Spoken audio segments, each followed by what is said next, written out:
revisions to the night's agenda. So no approval of minutes this evening. We have two action items for discussion this evening. Item number one is a resolution authorizing amendments to the 2024 Master Equipment Lease Purchase Agreement. And I would ask that Debbie Johnson recognize Debbie as our Deputy CFO for remarks and comments. Good evening, Debbie Johnson, Deputy CFO. Tonight, we're talking about amending the resolution authorizing the amendment to the 2024 Master Equipment Lease Purchase Agreement. This is an agreement that we have with Bank of America. Our current amendment expired last year on 12/31. So this amendment would extend the agreement to 12/31 of 2024. And it would also approve the list of equipment that was included in your packet. The lease finance agreement is the financing tool that we use to purchase equipment that we purchase over a longer period of time. Usually it's anywhere from 3 to 10 years, although we really we've gotten away from the 3 years. So it's mainly 5, 7, and 10-year leases that we do on a lot of our equipment.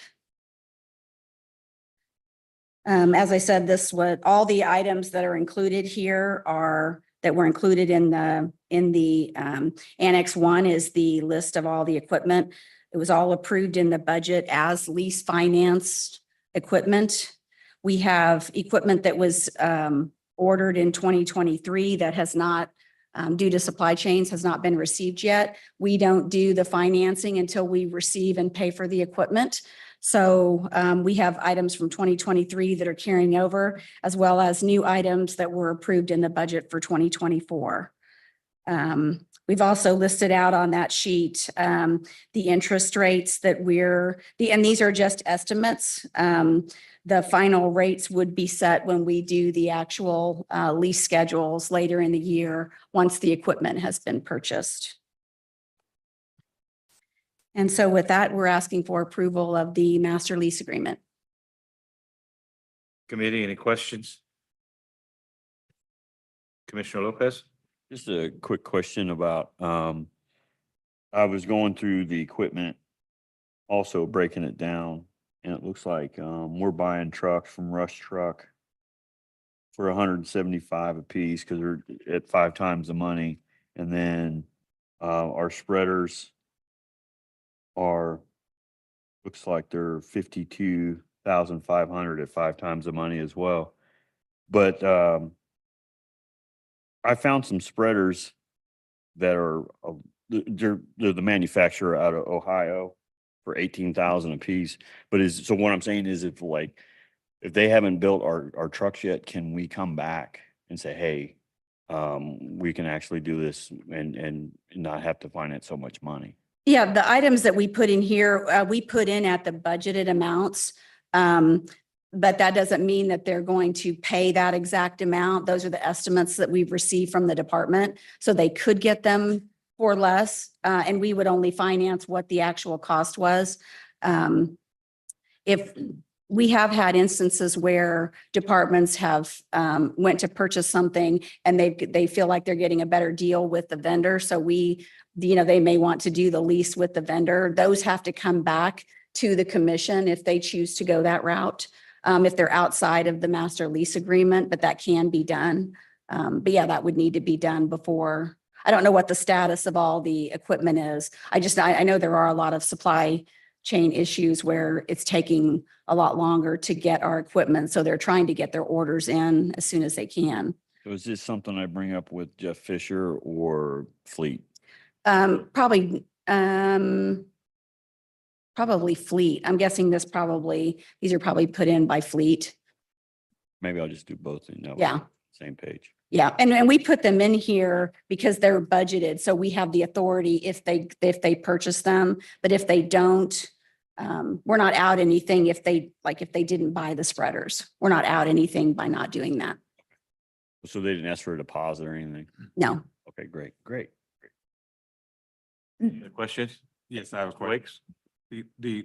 To his point regarding the budgeted amount, Is the budgeted amount always that extensive, more than the normal purchase price, or?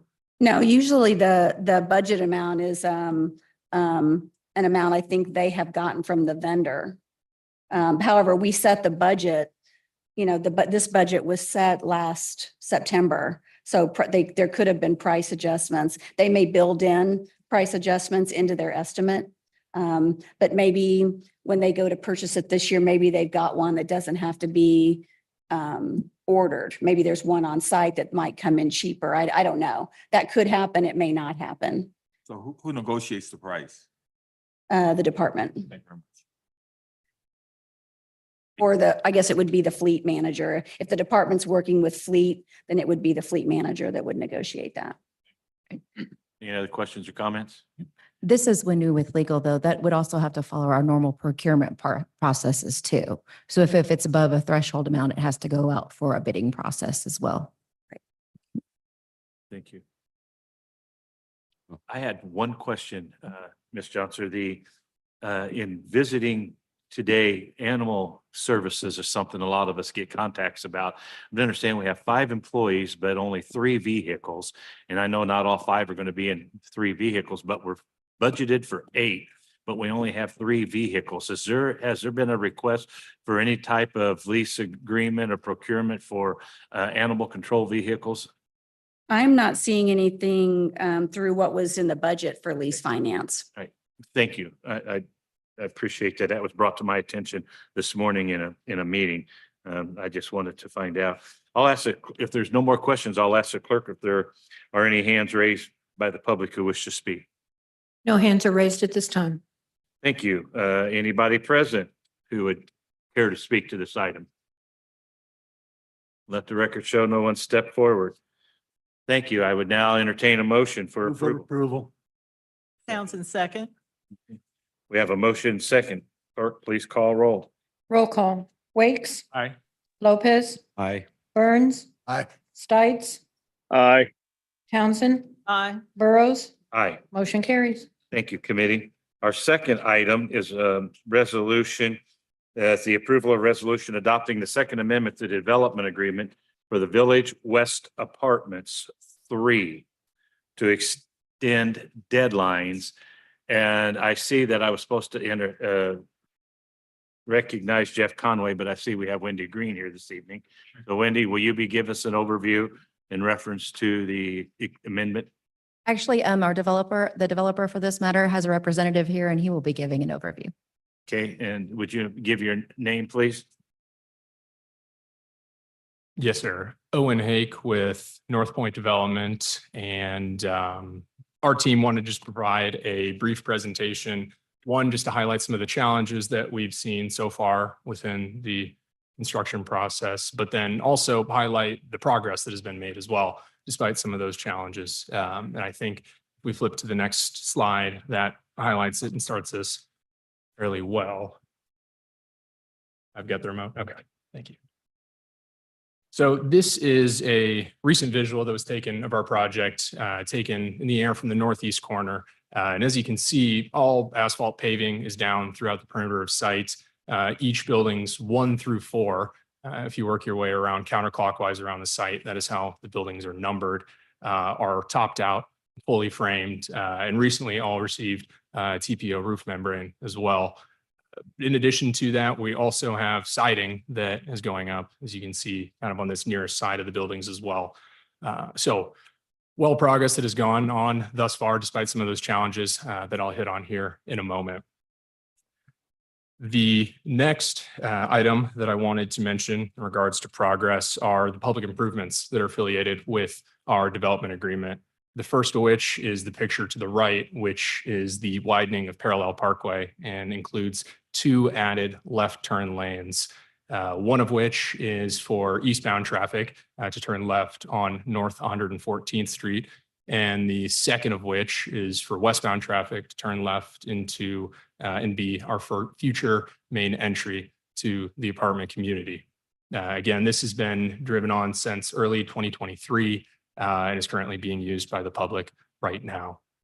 On the left is the extension of Delaware Parkway, And there were two previous extensions on the two previous phases as well. And this will serve as a secondary exit or entrance, excuse me, to our development.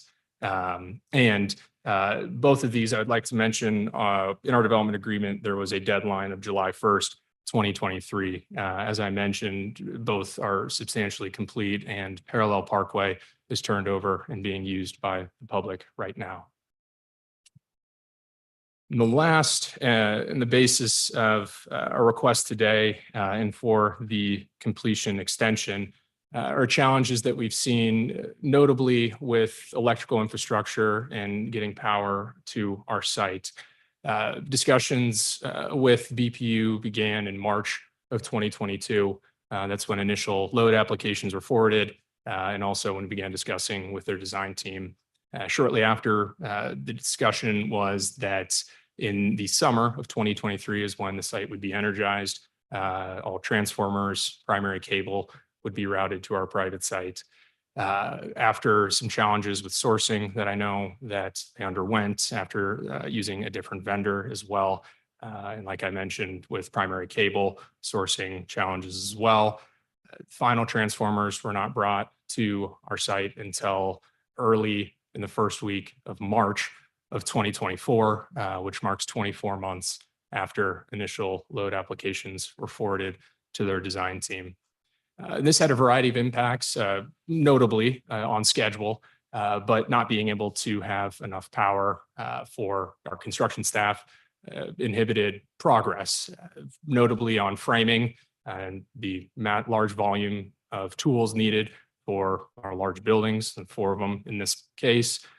Second of which, and one of the most notable or interior finishes, finishing out drywall and also painting.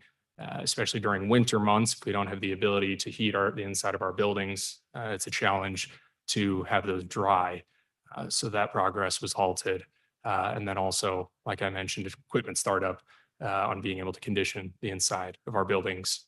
But outside of even really just electrical infrastructure and power, at the beginning of the project, we did see other challenges as well for sourcing. Some of that included electrical switchgear that is involved in each of our buildings, and then also roofing membrane that was seen very much so during COVID as well. So those were the primary reasons on our request today for extending our construction completion date to March 31st of 2025. We're confident and we think is a very realistic timeframe for the way we are pacing with construction right now. But thank you very much. That's the end of this presentation. Thank you, Mr. Hague. Any other comments? No, sir. Committee, any questions or comments? This resolution extends the date for 1 more year from yesterday. So it's a 1-year extension. It's amendment number 2. I'll ask the clerk if there was anyone who online who would care to speak to this project. No hands are raised at this time. Thank you. I'll ask if there's anyone in the audience who wishes to speak on this item. Let the record show no one's come forward. Okay, committee, I'd entertain a motion. Stites, motion to approve. Second, Wakes. Madam Clerk, we have a motion and a second. Roll call. I'll roll. Roll call. Wakes, Aye. Lopez, Aye. Burns. Aye. Stites, Aye. Townsend. Aye. Burrows, Aye. motion carries. Thank you, committee. That concludes our meeting this evening. I'd entertain a motion for adjournment. So move. Second. Second. Madam Clerk, please call roll. Roll call. Wakes. Aye. Lopez, Aye. Burns. Aye. Stites, Aye. Townsend. Aye. Burrows, Aye. motion carries. Thank you for your work this evening. I would ask that those in attendance that are here for the neighborhood and community development meeting, give them about 5 minutes to set up and they'll be ready to hear from you. Thank you.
2024 to order.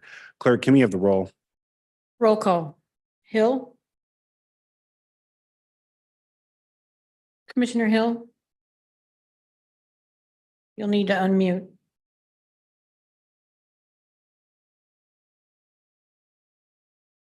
We'll come back. She is online. Okay. Ramirez. Here, Thank you. I'm sorry. Ramirez, we have an absence memo. Townsend. Here. Bynum. Here. Davis. Here. Thank you so much, Clerk. Are there any revisions to the agenda this evening? Mr. Knapp. Yes, Commissioner, I have one. C1 was removed. Okay, so C1 was removed.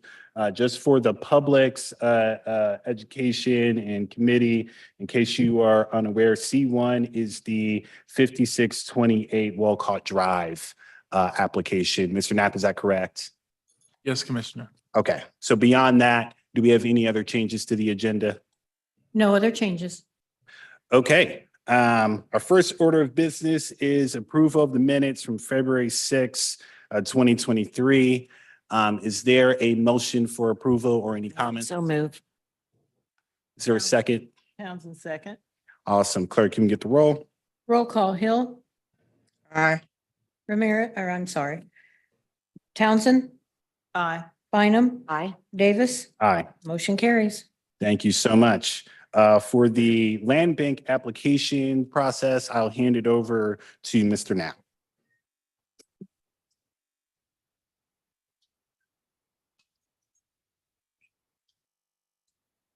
Right. For tonight, we have 9 homes and 1 commercial application. We did receive some staff comments, but they were all design related, so they wouldn't really affect if you can build or not on these lots. We did receive 1 land bank advisory board comment for C2 that I would. So A1 is at 631 North 62nd Street. It's by J Block. They are currently building a house now that is framed up at 4907 Lathrop Avenue. They're requesting 2 more homes. So that's that one. A2 is at 710 North 78th Street. They're requesting to build a single family home here. A3 is 1220 North 50th Street. Request is to build a single family home here also.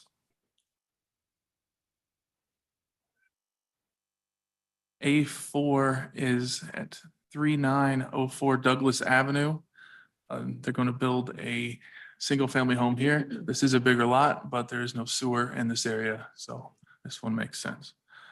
A5 is at 1737 South 49th Street. This is a long skinny lot. There's also no sewer in the area, but they're going to try to build a single family home here. A6 is 715 North 12th Street. We did have a staff comment on this one. There is 2 lots under this 715. It is 65 feet wide with both of those lots combined. There is another 65-foot lot down here at 1200 Barnett. But staff's request was don't build the house in the middle of the lot, build it on the edge. So we could eventually, hopefully build another house on that other lot that's there. And A7 is at 3560 North 56th Terrace. This one has a little bit of, there could be some easements or right away with this one, but I have informed the applicant of these issues.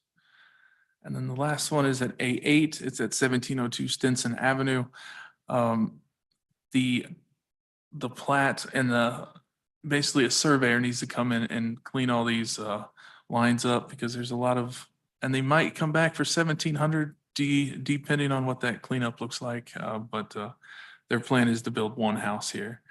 So that concludes section A.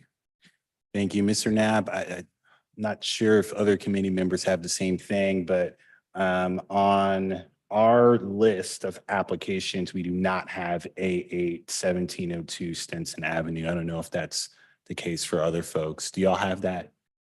A8, so 1702 Stinson Avenue. It was on, okay, then, so there must have just been some mix up between the software and the printed guide. Okay. So let me go ahead and get to public comments and then committee. I'll go ahead and open up the floor. So I'll ask clerk if there were any comments received from the public. No comments were received. No comments. Any comments online or anything? No hands are raised at this time. Okay, awesome.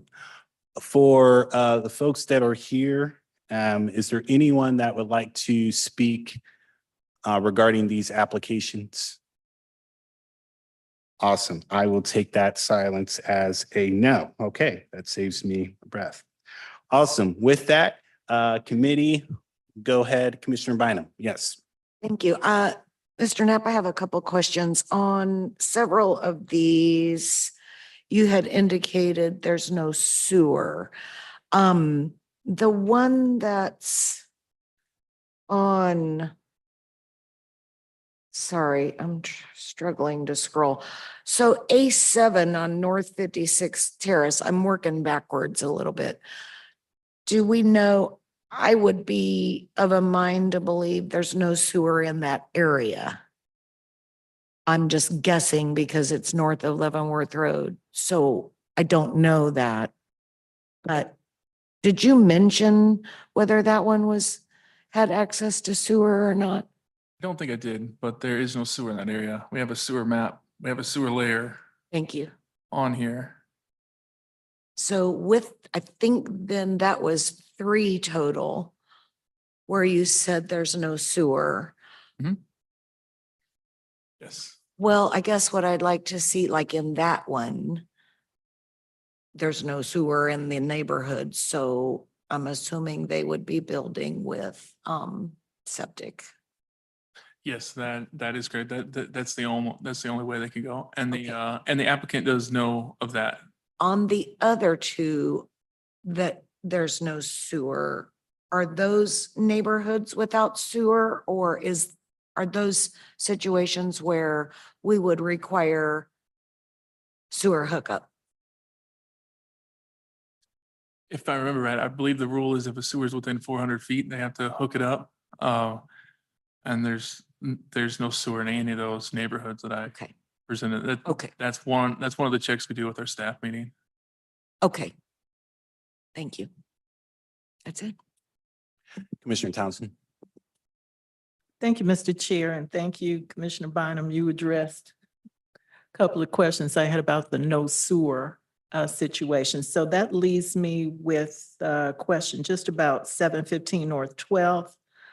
I believe there was a comment or recommendation by staff about where to build on the lot. Could you go over that again for me? Yes, Commissioner. There are 2 lots under this 715.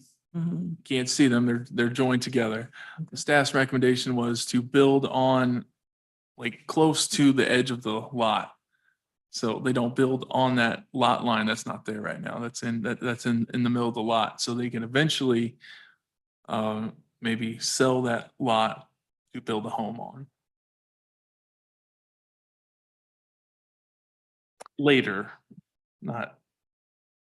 Okay, so are we talking about 1 lot or 2 lots? It's 1 address, so I'm a Yes, bit, but there's 2 parcels under it. So there's like a lot line that's not showing up on this map. okay. So what the request was to build the house not on top of the lot line, but close to like the edge of the property. And then the other lot would just be treated kind of like a yard extension that they could, if the neighborhood fills up, could build a house on it later. Because if you put a house in the middle of the lot, you can't build a house on that other parcel. Okay, well, who would control it? This is what's a bit confusing to me. So if the application is for 715, then it would be granted in its entirety. And I don't know, well, and this is question for council. I know there are certain restrictions from time to time that we've placed on people, and maybe restrictions isn't the right word, but conditions. And so would we have the right to say you must build in a certain section this? If we approve the application for 715? This is when agreeing with legal. Probably the more appropriate thing to do would be to say that the land bank is going to split that lot and you can have one or the other, but not both. That could be one thing that would do, because it is one parcel, but it does look like there are two lots underneath it. So it's probably 717 and 715 are what is what is included in that particular parcel. So it could be split. So we could do it that way. We could just tell the applicant, the land bank is going to have the lot split and do it that way. Or we could tell the applicant that they need to split that lot and build their house on one lot, and then they could have the other lot that they could use as a side lot, or that they could then sell on. But if they wanted to include it, that would be fine. But that they shouldn't build their house in the middle, it sounds like is what they were going to be told. Don't build it in the middle. Have the lots surveyed and split and build it on one lot instead of in the middle of both. And that way they could sell the other lot, so another house could be built in the future perhaps. So there are different ways that we could do it. Or the just application could not be approved, and then the land bank itself could go ahead and split the lot and sell two different lots. But if it is improved as it exists right now, that is correct. They would be given the entire parcel. Well, thank you for that explanation. I don't know. I mean, there are different ways it could be done. Okay. Well, either way, then there would be, if we said to go forward with it as it is, there would definitely need to be I would think some kind of restriction or prohibition, or as you said, the lot can be split. And we're approving either 715 or what's the other possible address, 717. To me, that just seems to be the simpler of the two. Could the square footage, if the lot was split, and I don't know if that would be an even split or something less than even, would it accommodate what the applicant wants in terms of a 2,500 square foot house? Do we know? I'm not sure, Commissioner. Okay. Well, to me, it seems, okay, like it would be just to split it. And we know exactly what we're dealing with. And then they would be free to build where they want on that lot. This is Wendy Grin with legal, and that might take some questioning with our mapping department. Okay. It also depends on what type of legal description would be involved. If our mapping department can do that themselves, it may require a survey. I'm just not sure. I think there's some questions that are going to have to be answered to determine whether that is something that we can do internally with our mapping department, or if a survey would be required. Well, then based on council's statement there, I would move that we hold this over a month. So those determinations can be made and we have more information next month to see what can be done. Okay. Hold that thought, Commissioner. Clerk, is there somebody online? We do have Callie McLaughlin online. Okay, please do help us out, Callie. Ms. McLaughlin? All right, can you guys hear me? Yes, we can. Perfect, thank you. So I don't have the legal description in front of me, but if memory serves me correctly, this was one of the applications in which the parcel could be split administratively through the GSS and Planning Mapping Department application. That being said, it would then become, either way, it would be a narrow lot before or afterwards with that.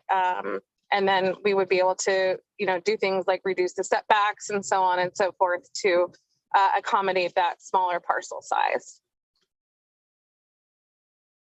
Thank you. Committee, any other questions? Awesome. So Commissioner Townsend, to your, back to your motion was to hold over. I gather the rest of the applications are okay with you to move on, or are you just wanting to focus on A6 right now with that motion? Well, yeah, my comment only pertained to this particular one. Just that one. Okay. So the motion is to hold over A6, which is 715 North 12th Street. Is there a second? Second. Okay, there is a second. Before we get the roll call, Commissioner Bynum? Thank you. Commissioner Townsend, I might have missed it. The hold would be for the purpose of doing an administrative split internally and then coming back?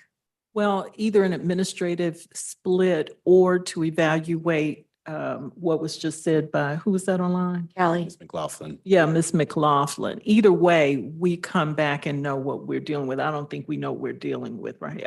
Personally, I think a split should be undertaken, but we would have all of the plus and minuses of that. We don't have that information now. Okay, I mean, I guess what I've been wondering about is if it's our desire that this applicant only build on half of this larger lot, then why would we not undertake the administrative split, make 2 lots, and then allow the land bank transfer? If we're stating out loud for the public record that that's what we want.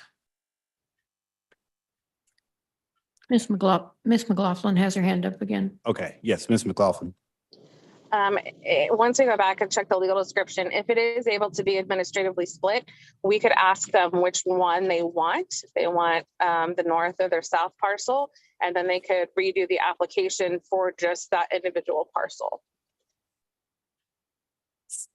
Yeah, Commissioner Townsend? So again, I think it's important this be put aside till next month. There are too many ifs this and ifs that, and those can be resolved within that time. And that would give us time to see if the applicant still wants to engage and what the engagement will look like. Yes. Quick question for legal. Do we know the time frame? Because I know we're saying 30 days, but I don't know how long it takes to split and come up with 2 parcels and all that stuff. What is the estimated time frame? Is 30 days reasonable? I know I will have an answer from the mapping department if that's something that they can do administratively within the next couple of days, because I can email them tomorrow. Okay, So cool. we'll have an answer if there's any other information that needs to be had before the meeting next month. Okay, awesome. Okay. Yes, online. Mr. Chair, just so you're aware, our next NCD meeting is April 29th. 29th. Yes. So we're dealing with an interesting kind of calendar. We have this meeting here on the 1st and then the 29th. So it's still close enough to that 30 days. I think, we'll be able to hear back. Commissioner Bynum, do you have a question? Okay, with that, clerk, can we get the roll call? And again, this is just to hold over A6, which is 715 North 12th Street. Clerk, can we get the roll call? Roll call, Hill. Aye. Townsend. Aye. Bynum. Aye. Davis. Aye. Motion carries. Awesome, thank you.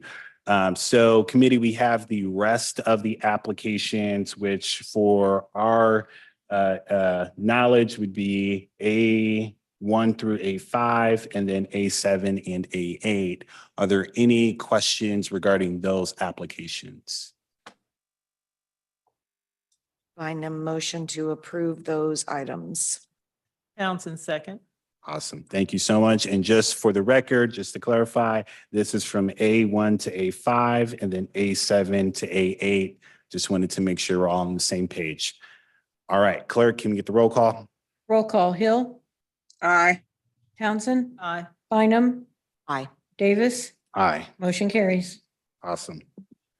Mr. Knapp? All right, thank you, Commissioner. That takes us to item C2. This is our last item for our land bank new applications tonight. This is at 1705 North First Street. We've seen this in the last few months. It's been held over. Just a reminder, the applicant wants to build a 2-unit building for contractors. It is zoned correctly. We did receive another land bank advisory board comment on this one. It was basically, they want equitable development and they want to spur economic development in the area. They see value in this area and there's questioning if we should build here or hold for something better. Any questions, committee members? Yes, Commissioner Townsend? No question, but I do have a report, in as much as I had asked this committee to hold this over so I could get more information from the requester and also to find out what was going on with the surrounding neighborhood, which primarily consisted of the former Juniper Gardens development. So I was able to speak with the current owners now. It's Iron Door Management. They are the new owners of what we all knew as the Juniper Gardens development, which was formerly under the control and ownership of the Kansas City, Kansas Housing Authority. So approximately 3 months ago, the sale from the Housing Authority to Iron Door Management took place. I spoke with one of Iron Door's representatives, Mr. Let me not massacre his name, Revzani, as to what was Iron Door's plan for the former Juniper Gardens. And their plan is to do some renovations and keep it as housing, which Mr. Rezvani described as workforce housing, which is a need that we've heard stated time and again for Kansas City, Kansas.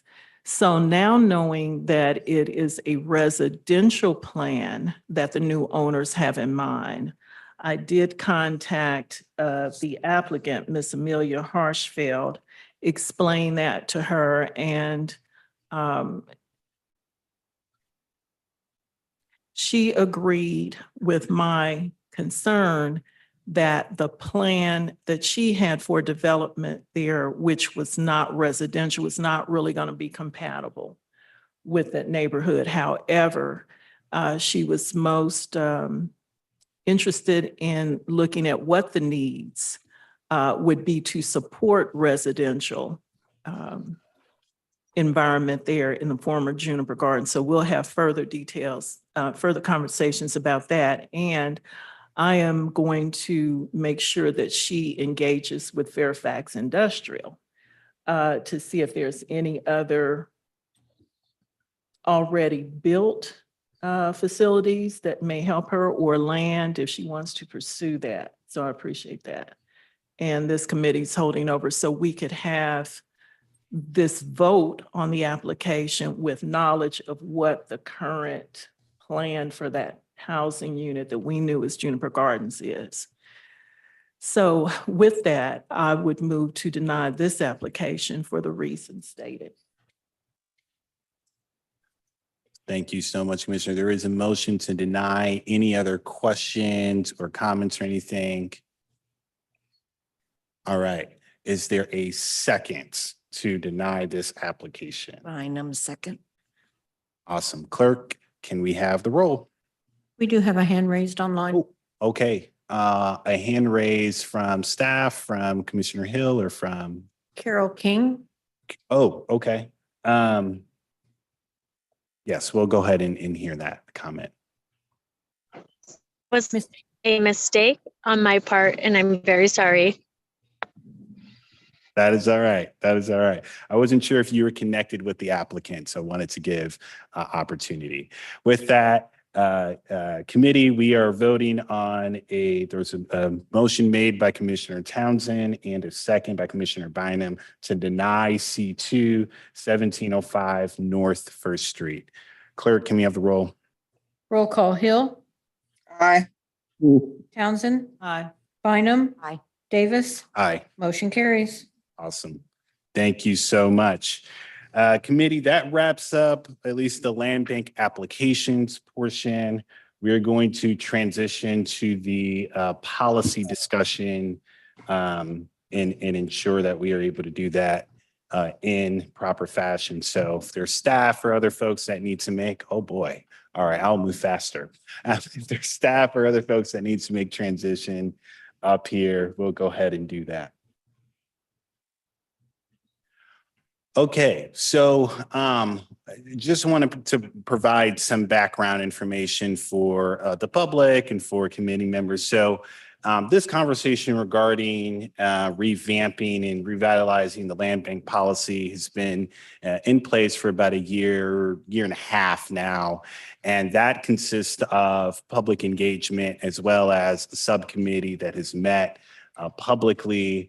And that is what has led to this particular policy. In our last meeting that we had on the 4th of March, Mr. Knapp went through a abbreviated version of everything that is entailed in that less than 20-page document. For the purpose of tonight, I'm not going to have staff go through everything, but just focus on these 4 items. And our goal is to make sure that there is consensus on these 4 items. The other conversations, particularly regarding gardens and urban farms and those things, will take place on April 29th. But tonight, we're just discussing these 4 things. For the public, when you are commenting, you will be commenting on just the entire policy itself. And so while we would prefer you keep everything to these 4 things, if there are other things that are related to the policy that's in the policy, feel free to add that as well. With that, Mr. Knapp, if you want to go ahead and just give us kind of a primer to have this conversation, and then committee will be kind of free flowing from there, but we will have public comment before then. Go for it, Mr. Knapp. Okay, so tonight we're going to talk about the Land Bank Advisory Board, yard extensions, options, and holds. First, I kind of wanted to share this map of all of our land bank parcels. We have 4,675 parcels in the land bank today. That is a big number that we have. And how did we get 4,675 parcels in the land bank? We get them from the tax sale. So the chart on the left, the bottom bars are the properties that the land bank received per year from the tax sale. And then the line up above it is the inventory as it was growing. I also have land bank sales on there. We had 55 sales last year.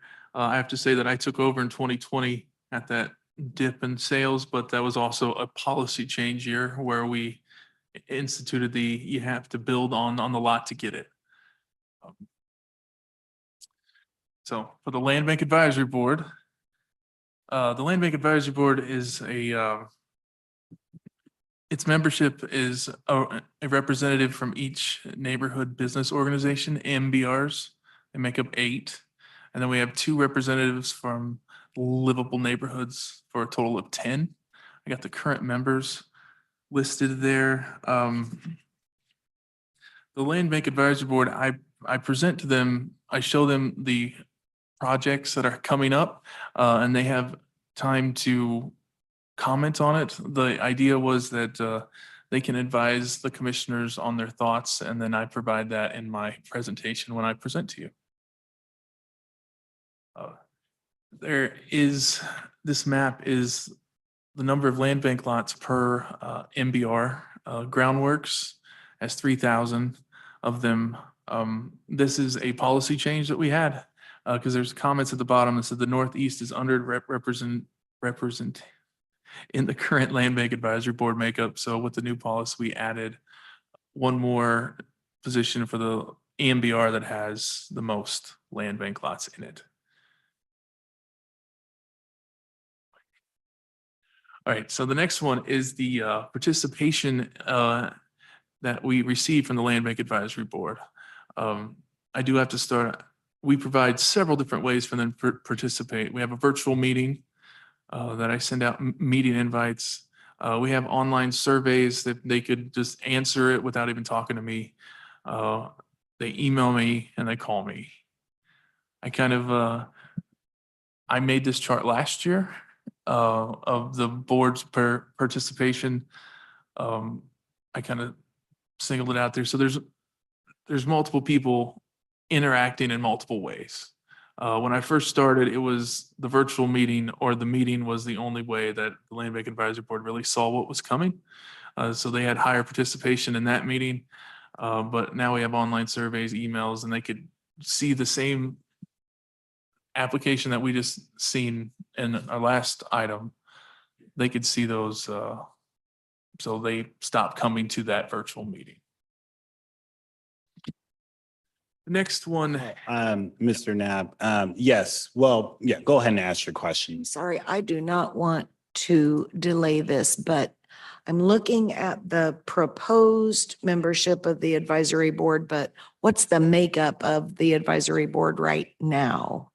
And then if you would go back to that chart. This is the current yes, the membership policy. 1 from each NBR, 2 from Livable Neighborhoods Task Force. So the change would be adding 1, an additional member from basically groundwork, correct? yes,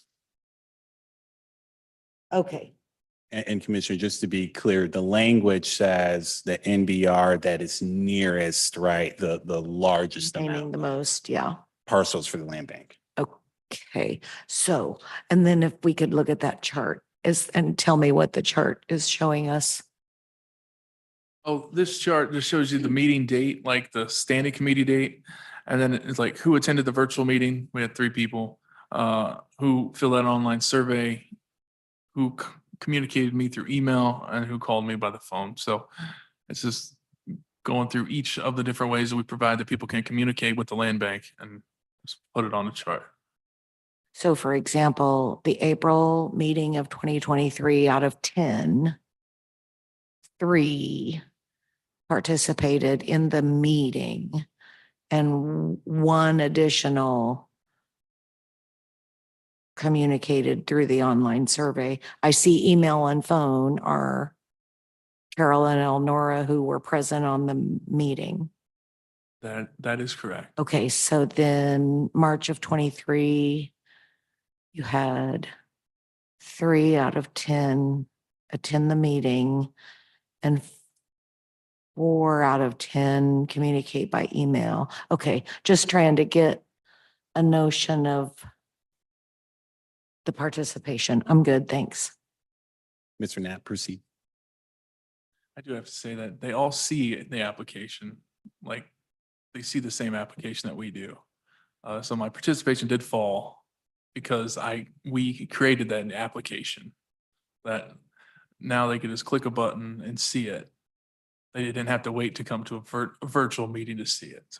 So Yeah, Commissioner. I'm sorry. So on any of those scenarios, everyone has seen it. They may not have anything to say. That is correct. Okay, thank you.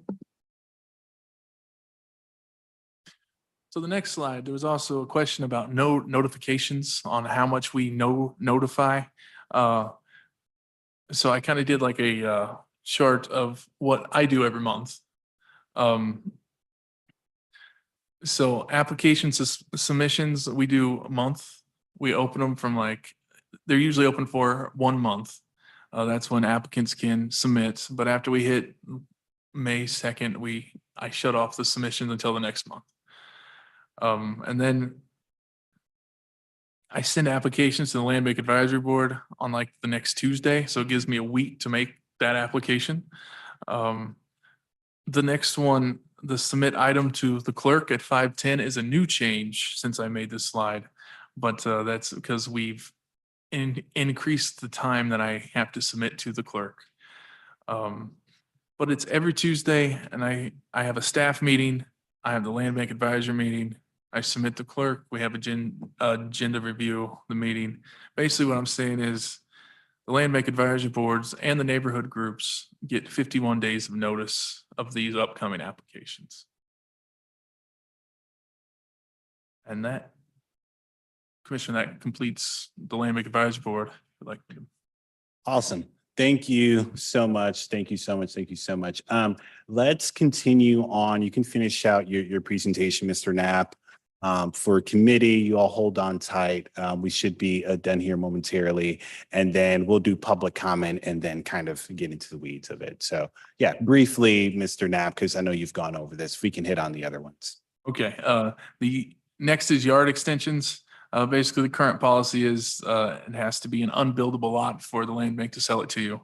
The biggest change with the proposed new policy is that, if it's your primary residence, you can get the lot next to you. You can get one lot next to you. That's the biggest policy change. And here, the community feedback was that people wanted yard extensions. And then we included commercial lots and yard extensions.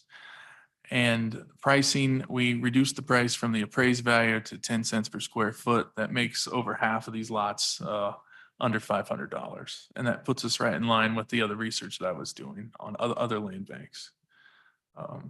Then we go on the options. This is the current policy because if the lot is buildable, we don't sell it currently. And with that, there's not many changes that happen in the option part of this. We completed 18 projects. We got 14 under construction today under the option program. The community feedback was very good for options. And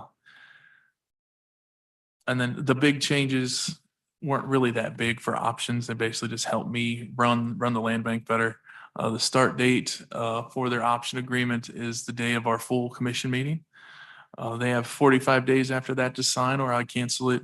And the extension is the land bank manager can extend one time for a total of 2 years. If they want more time, they have to come back in front of you. And then finally, hold for development. Staff's recommendation was holding property for third party is prohibited. The mayor's office said holds are allowed for development. At our community sessions, hold for development only had 2 votes versus the disagree. So that's All right. all I have tonight. All right.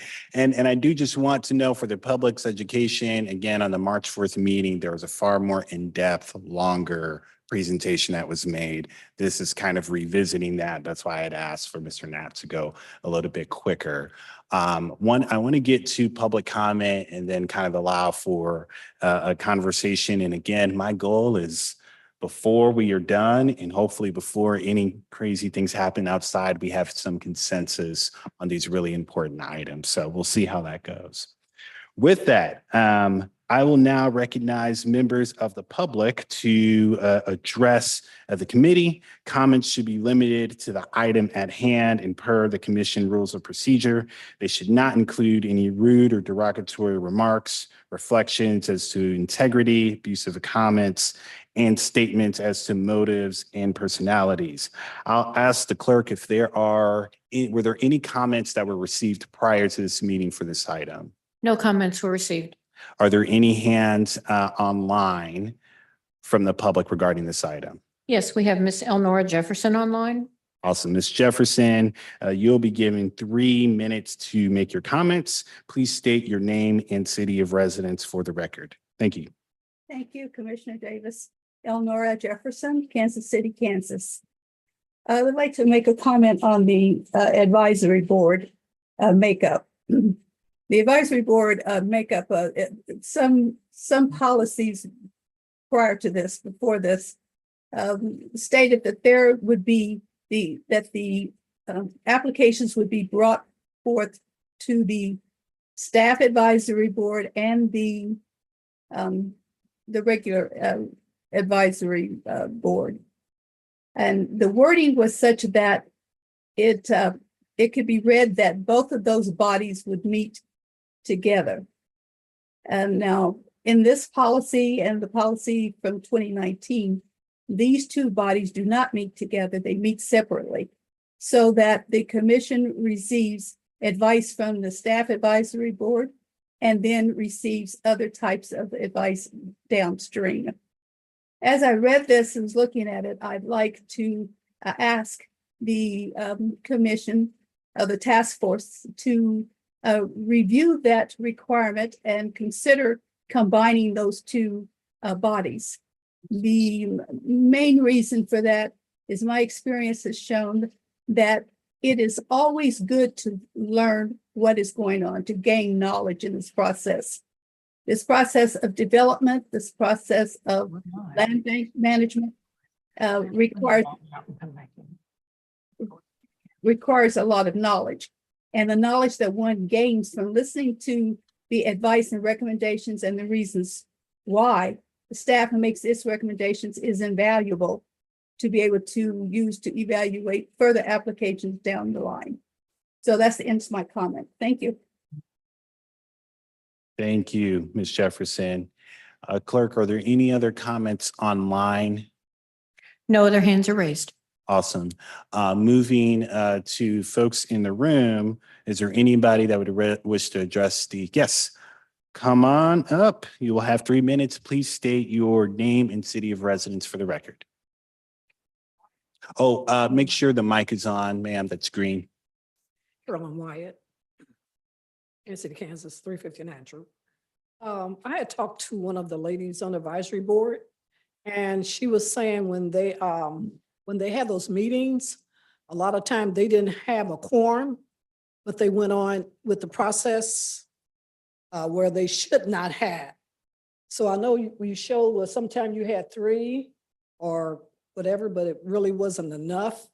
But they went on with the process as if, everything was okay, but it really wasn't.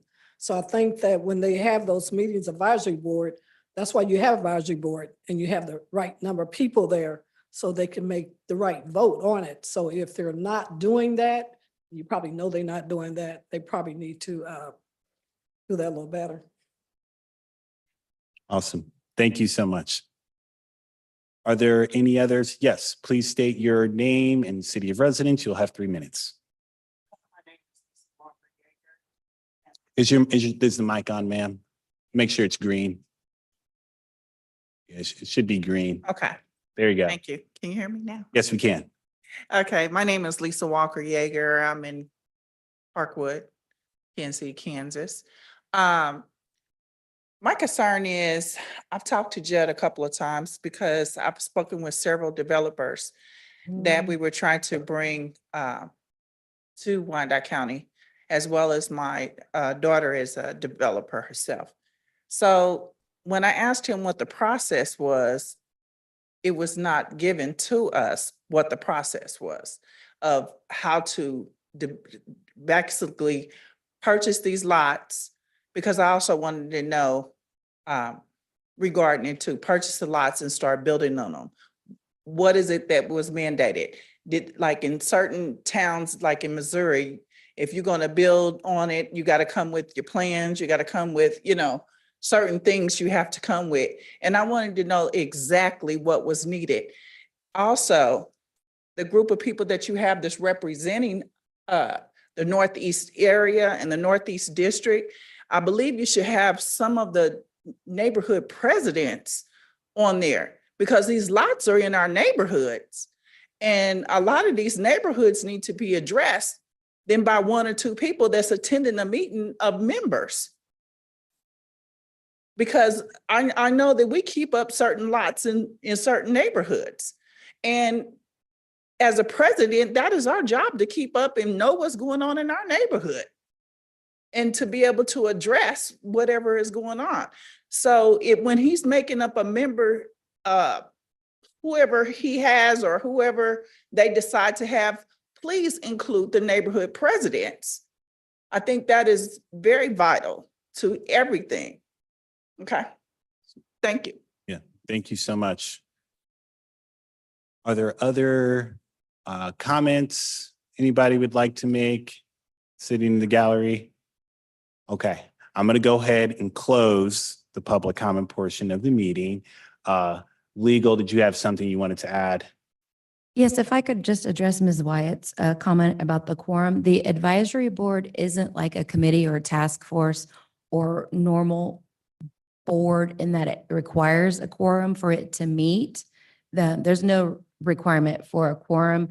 It's not even a voting board per se. It's supposed to give comment and recommendations, but the comments and recommendations are mostly from, either it could be from individual members of the board. It doesn't have to be a unanimous comment from the board. It could just be from individual members. And it is advisory. It's not, it doesn't necessitate a quorum.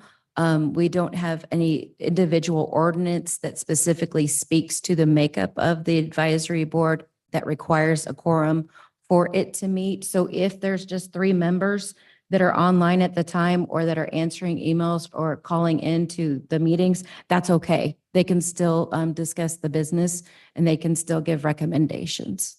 And Ms. White, I do appreciate your willingness, but the public comment has closed. And so if you would like to meet with staff or us offline, you're more than welcome to do that. But the public comment for this portion has closed. So Yes. thank you so much. The ladies. Ma'am, Should've point been of order, please, please.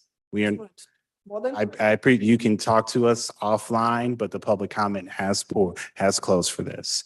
Thank you. Legal, I do want to get some clarification. So during our time in committee, I am going to open it up for questions after this exchange. But during our time on the subcommittee, and I think sometimes we forget this, the land bank itself, the Wyandotte County Land Bank Board of Trustees, is established by state statute. And this advisory board is also mentioned within that state statute.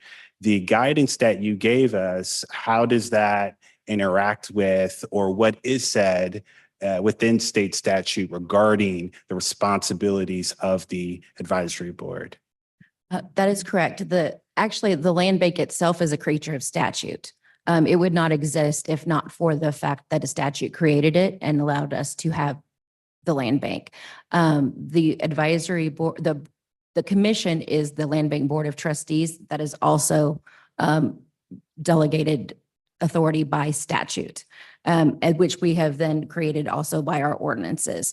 The advisory board that we use, the statute also speak to the fact that we should speak to neighborhood groups, or that we should have advisory groups from the neighborhoods. There isn't really much in the way of statutes that speak to what should be making up the advisory board, but the statutes are clear that it should be advisory in nature, that the delegation of authority as to the decision-making body for the land bank is the Land Bank Board of Trustees. But again, the statute does say that the Land Bank Board of Trustees should listen to an advisory board or have a neighborhood group of advisors, but that's about all the authority that there is in the statutes. Gotcha. Thank you. So I know there's questions and conversations about a quorum. The quorum's not necessarily mandated in order for the business of the Land Bank Advisory Board to be done. And so I just wanted to make that clear. Now, it is up to us if we wanted to add other local, resolutions or ordinances to add additional language, we can do that. But as of right now, there is no mandate from the state. That's with that, committee questions, we'll just keep it at the advisory board level. Yes, Commissioner Townsend. Thank you, Mr. Chair. Since we're talking about the advisory board, do we consider when we're asking for comments on these applications? I know that neighborhood community groups are consulted, are they not, Mr. Knapp? They are emailed the same information I emailed the Land Bank Advisory Board on the same day. So I give notice to the Land Bank Advisory Board and the neighborhood groups that are in, if the neighborhood group has a project within its boundaries, they will get an email from me. Okay, and I know that was the policy discussed and acted on back in the spring of 2021.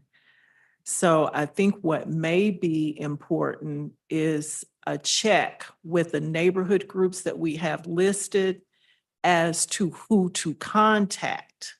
Maybe there have been changes in personnel maybe the person who was president of a neighborhood group 2 years ago is no longer. But I thought that in addition to what we're calling the advisory board, that neighborhood groups are contacted with regard to applications in their in the neighborhood. So, Gunnar Hand, Director of Planning and Design. Neighborhood groups, just like NBRs, have to be registered with livable neighborhoods and stay up to date. That's their responsibility. So we have a list. If that list isn't being updated by that neighborhood leadership, then they might be sending it to the wrong person. To Miss Wyatt's point earlier, I think we all agree it should be more than 3 people who show up, but we invite 10. I think the original intent of the conversation was one of equity. There were 10 people invited, where most of the land bank parcels are in one NBR.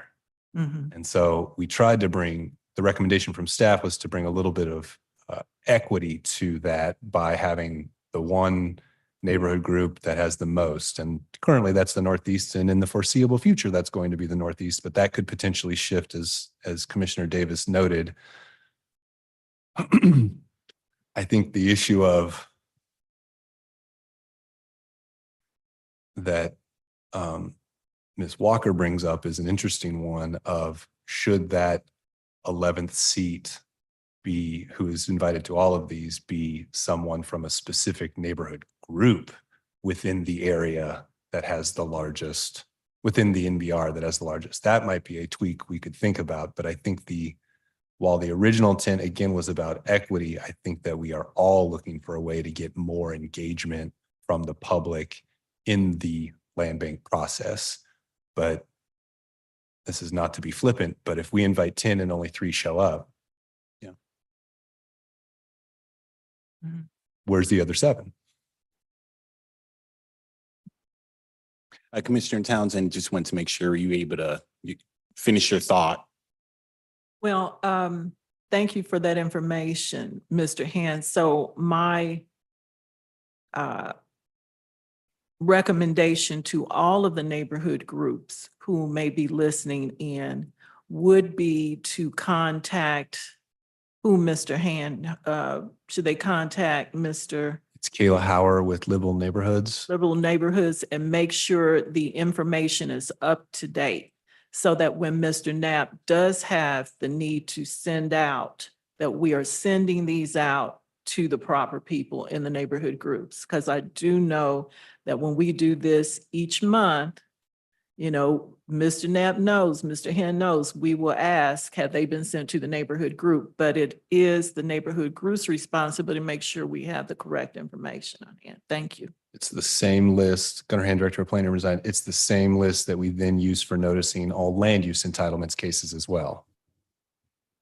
So yeah, there's, and that's what I was going to get to. So I think I don't necessarily see that as a policy deal. I see that more as administrative, right?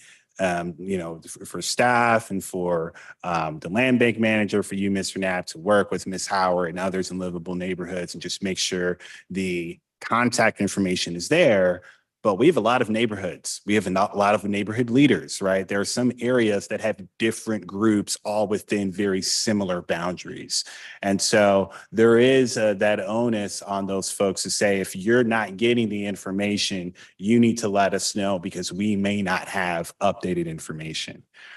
So I think we've kind of landed somewhere regarding that, the quorum, right? It's not necessarily necessary for neighborhood leaders to be included. We got to make sure that information is updated. Mr. Knapp, please keep sending all of the applications out so that those neighborhood leaders know. There was one more comment regarding the staff advisory board and the land bank advisory board meeting together. Mr. Knapp, can you just provide us a very just brief description, or Mr. Hand, because I know you're also in that meeting, what is happening at the staff level in regards to the land bank? So at the staff meeting, I basically just ask, can a project be built here? And I present it, and then staff like planning says, well, they need to do this, this, and this. And then I take all that information down. Public Works could tell me that no, a road can't go there. Like, they basically just answer the question, can this project be built? And I gather all that information of what the applicant needs to do, and I share it with them. So they have a full understanding of, you will need to get a driveway permit, you'll need to get a narrow lot review. So just to help them before they go to their architect, they know what they have to do. Okay, awesome. I do see Commissioner Hill's hands up. So Commissioner Hill? Yes, can you hear me? Yes, we can. Okay, thank you. I appreciate you acknowledging me, Commissioner Davis, and thank you to the staff that is giving us information. And I want to just ask a question. I hope I'm not out of line, but I really appreciated when Ms. Yeager asked about if you are a developer, then how would you get information to apply for a land bank opportunity? And maybe I didn't say it right, but hopefully you got a gist of kind of what I'm looking for. I don't have that information either. It may be as simple as going online, but I really don't know. And would just appreciate hearing from the staff. What would be the procedure if we were a developer and we wanted to apply for development on some land, on land bank properties? Awesome. Mr. Knapp, I know we have some of that information online, and I know some of that information has been presented prior to, but briefly, can you just describe if somebody's interested in a land bank parcel, what are some of the beginning steps that they would need to do to be successful? The first step I would say is to go online, because I put it step by step of what you have to do to build on a land bank lot. There's like 10 steps. The first one is pick a lot. We have an online map that you can go to, move around and find the area that you want to build in. We have it categorized by residential and commercial. If you click on the parcel, you get to see all the information about it. You get to see like when the parcel was demoed, if it's in a floodplain, like all the things that would stop a build from happening. We try to gather all the information that we had internally and provide that to the applicant first. We also have sewer depth on there, so they could see if there's a sewer or how deep that sewer is. Then on that same site, we have a online form that they basically answer 7 questions, like what are you going to build? Where are you going to build? What experience you have? What do you plan to do with the house? Rent it, sell it, or live in it? And then I gather all that information and put it in our online form, our online application that we look at. And then the commissioners vote on it. Yeah. So to answer both questions, and Commissioner Hill, please correct us if this is unclear, but the best way would be to go online. I'm at the website right now. If anybody were to Google or Bing or whatever your preferred search engine is, you can just type in how to build on a land bank lot in Wyandotte County, Kansas, or for the unified government. There's a step-by-step process that Mr. Knapp just went through that is kind of laid out of what to do, what section, what stage, so that folks know about that. So moving on, because I would love to get consensus on these 4 items regarding the land bank policy being number 1. I would just kind of offer my opinion on the staff advisory board and the land bank advisory board meeting together. I would say maybe if that could happen on a quarterly basis or of some sort, where there's some sort of meeting or some sort of, hey, are we on the same page? But as far as being in on the meeting month to month, I would say no, just given the amount of work that is already goes into getting this work done. And so administratively, I'll leave that up to you, to Mr. Knapp, to kind of work that out. But I don't think every month that would require it. That's quite burdensome in regards to the work that staff is doing. Any other questions regarding that? Yes, Commissioner Bynum. Thank you. I think there's value in the suggestion made by Ms. Jefferson. I can see, Commissioner Davis, where what you suggest is perhaps a compromise, if you will. but I think there's value in what she has expressed. And it makes me wonder if when the staff advisory group meets, could the land bank advisory board be invited? And then if they are able to attend that virtually or otherwise, they can. And if they're not able, they don't have to be there. It's just a thought. I think what she says is valuable, as, you know, we're always all trying to learn more about the development process, and that has value for me. That's a comment there, Chair. Awesome. Thank you. Thank you. Other comments regarding the process? I think Gunnar Hand, Director of Planning and Design, from staff's perspective, we would take 2 meetings down to 1. We present essentially the same information. I think it is a philosophical question for the board and their policy. Typically, we try to keep staff comments separate from public comments because staff don't always make the same comments when the public is present. That's just human nature. That's embedded in, I think, every process that we have in local government. So I believe that was the original intent. If you all think that's not needed for this case and you want to throw us all in together, I think that you need to at least acknowledge that that might make some staff more apprehensive, although it probably shouldn't. But again, I think we're talking about human nature more than anything here. So it's not that there's a transparency issue or anything like that. I think it's typically staff talks about detailed staff stuff. I understand how that would be informational for the public, but if we also in turn think that that could potentially drive more traffic to these meetings, i.e. more of the 10 show up, and maybe that's a win-win. Yeah, I mean, that was why I proposed kind of the quarterly, right, type deal. If the, you know, if the point is kind of knowledge, right? I think that knowledge can be offered a few times a year. I think one of the risks that we run into is when there's disagreement between the staff advisory board and land bank advisory board. I mean, are we now having another public meeting now that we as commissioners have to come in and decipher? Yes, Commissioner Bynum. Well, I think there are going to be times when advisory board and staff advisory team don't agree. And ultimately, we sit as the land bank board of trustees. And so at that point, it's our responsibility to make the decision, which we do on a regular basis. Chair Davis, I had a couple of comments on some of the comments we had received via email, and they pertain to the advisory board. If now is a good time to touch on those quickly? Yeah, go Okay, for it. so a couple of things. We had received some comments by email about questions, comments, if you will.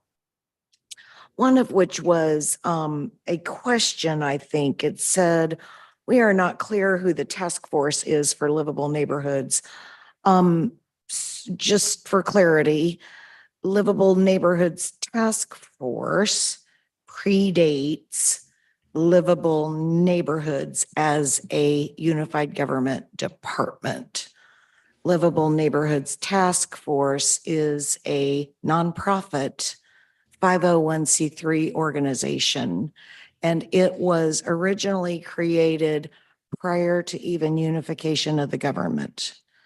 And it was made up of neighborhood and government leadership at the table to problem solve together. The task force has named members. These are members of the Livable Neighborhoods Task Force that make recommendations. In this case, on the slide, you see that in addition to the 8 NBR representatives, the 2 Livable Neighborhoods Task Force members include Carol Newton with Strugglers Hill Neighborhood and Donnie Thomas with Kensington Neighborhood Watch. The concern was that there are people on the task force who don't know what's going on, but I would say these two task force members most certainly do know what's going on. So I just wanted to address that question that came to us in writing. And then there was a question in writing to us that section 2.4 of the governing authority, which basically, Ms. Green, I think reiterates what you said, that the land bank governance of the land bank is basically laid out in state statute and then ordinance. The concern in the written note to us was that ultimately the Board of Trustees reserves the discretion to deviate when we deem appropriate. They're concerned about that basically being a loophole. But my response to that is it is laid out in state statute and ordinance that ultimately the commissioners are the Board of Trustees, period. So it's not a loophole, it's just the law. So I did want to respond to those two portions of what we had received in writing. Thank you. Awesome. To wrap up the Land Bank Advisory Board comments, I'm gathering in committee, tell me if this is off. Everything that we have right now, the additional member for whoever, whatever area has the largest amount of land bank parcels, we're good with that. What I'm also gathering is let's just go ahead and have staff and the advisory board meet together. Is that, yes? This is Wendy Green with the legal department. I would make a suggestion on that, or I would have a concern with that. And that is, what are the rules of procedure? It's not an open meeting as far as this is an open meeting that is governed by our own commission rules of procedure, which governs decorum, which governs how we treat one another.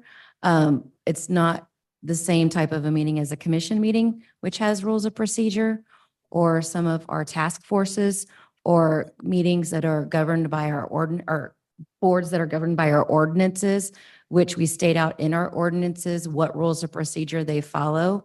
It's just going to be a meeting of staff members and the public. So it would not have any type of rules of procedure, and that concerns me. For sure, for sure. Yes, Commissioner Townsend. Thank you, Mr. Chair. As Mr. Hans mentioned, it's possible that there could be a chilling effect. I see it's very helpful when I know that the staff comments are coming from, at least I see it this way, are coming from a position of expertise that we are not expecting necessarily from our other task force members and advisory board personnel, and they too serve a very important function. They're looking at the neighborhood level as to what's being proposed. So both of these serve very important but somewhat distinct policies and input, somewhat distinct purposes. All to be sorted out, as Commissioner Bynum has said, under opportunity for public comment here and ultimately this board. So I would not want to see, aside from it, or in addition to what Councilor Green has mentioned, either of these units impeded just by trying to come together. What each does is important in a separate and distinct way, and eventually will be settled out here. Quite frankly, I haven't seen a lot of circumstances where they're at odds. So I think sometimes we overcompensate or want to overcompensate by bringing everybody together at the same time. Let each of those groups do their thing, so to speak. They each play important but somewhat distinct, as I see it, purposes. So I would not necessarily want to see one dragged down by the other. for meeting dates and compatibility, who's coming, who's not. And let each bring their recommendations, which we all ultimately hear. Thank you. I hear you. Committee, any other, Commissioner Hill, do you have any thoughts you wanted to add about the Land Bank Advisory Board? No, not at this time. So this is Commissioner Davis. I originally proposed quarterly just for the sake of not having one tell the other do their job. I feel like having monthly would be quite a bit, but for there to be some sort of, hey, these are the trends that we are seeing, or if there are questions and we do see there being the advisory board being at odds and the staff a board being at odds, there just being some further conversation. However, I do hear legal's concern around who's going to govern that process. And what's to say that there are some issues or things that are said or done during those meetings that we've not seen or heard of or what have you. That does give me quite a bit of pause in what type of risk we are putting out there. That's not to say any member of the public could not meet with members of the staff advisory board. That could happen. But there is a question of should those members of the public be at a staff designated meeting, right? So that is what gives me pause.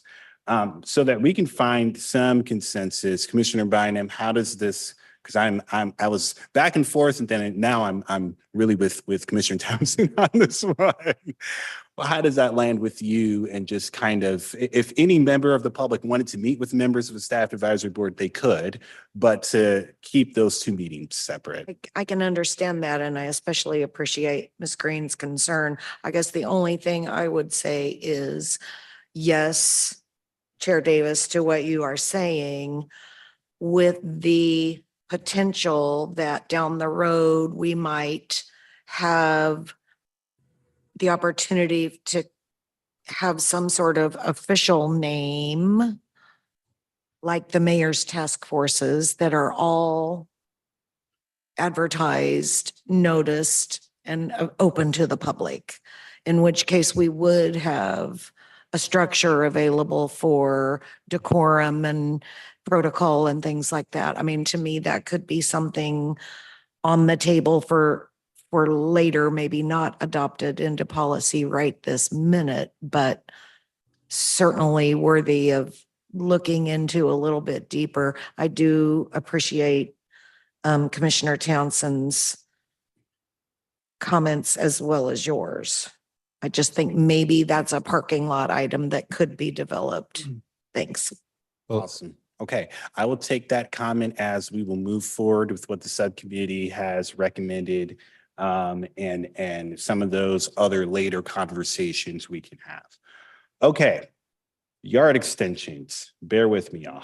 Yard extensions. So, Mr. Knapp, if you could pull up the slide one more time.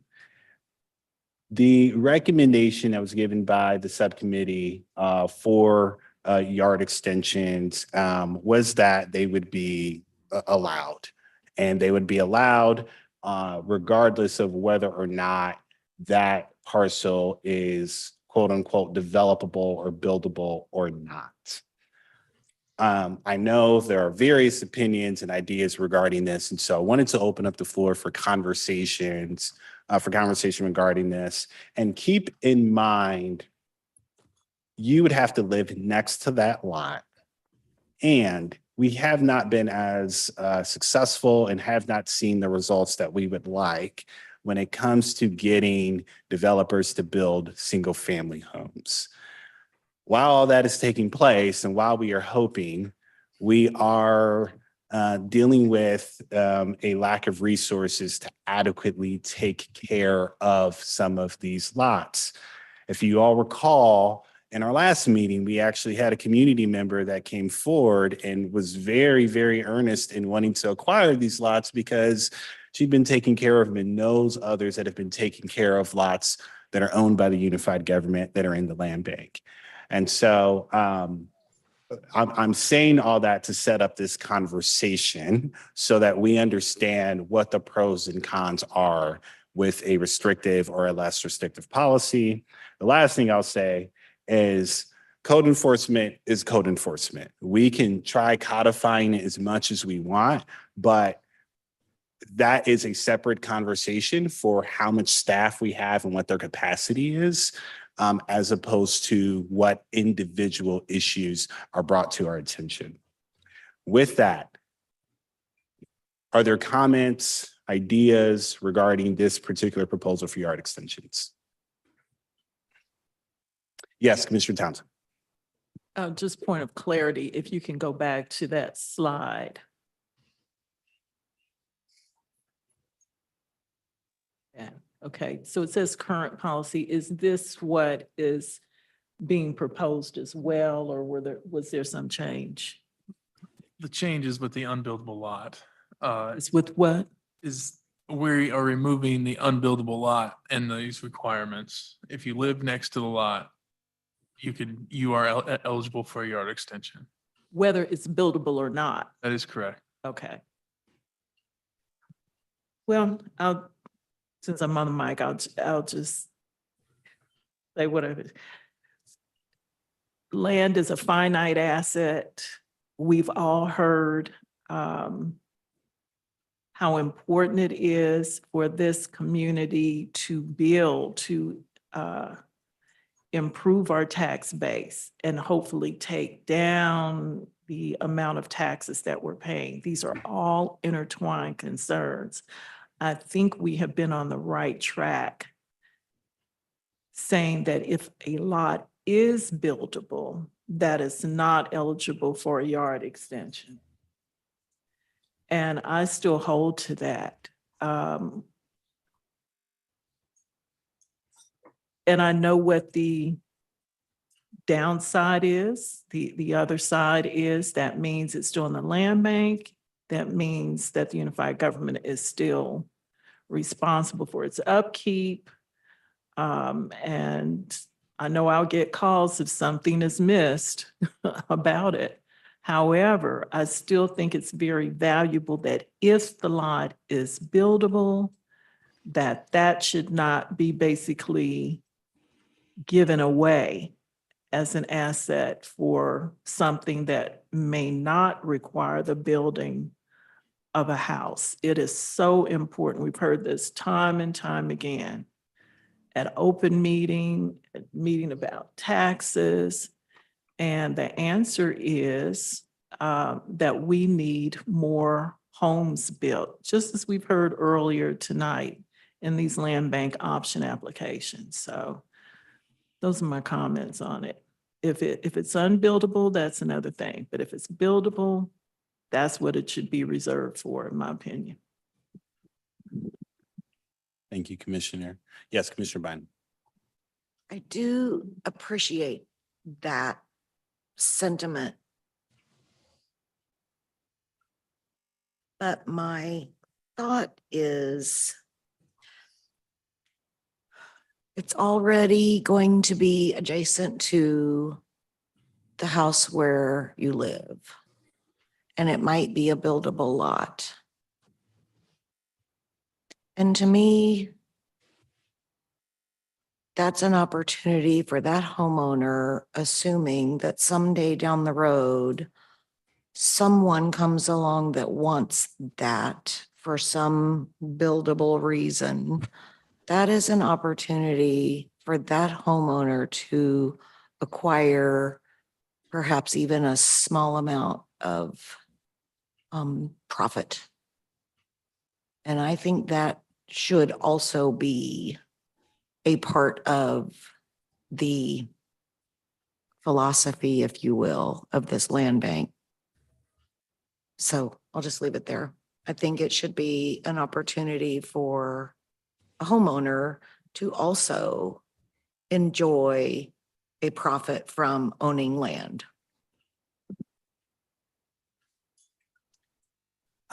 Other questions? Commissioner Hill, did you have anything you wanted to add? Yes, thank you, Mr. Chair. I'm not real sure how to navigate my comment, but in those cases where there is a lot that is a part of the land bank that still has a dilapidated building on it, and there's no one repairing it. Matter of fact, if that particular dilapidated building is in court, or the owner is deceased, and the family members don't have the wherewithal to purchase the building, and it continues to decay, and it continues to bring about such disarray in the neighborhood. What are our options if nothing is being done and the building continues to deteriorate? At some point, the homeless are being there. So I'm just if you just help me, I'm still pretty new, so. Yes, no, you're fine. You're fine. So I do want to provide some clarity, and I think legal is ready to answer this question. But the conversation that we're having about yard extension is a land bank parcel that is next to a primary residence or a commercial commercial building that is, you know, owned.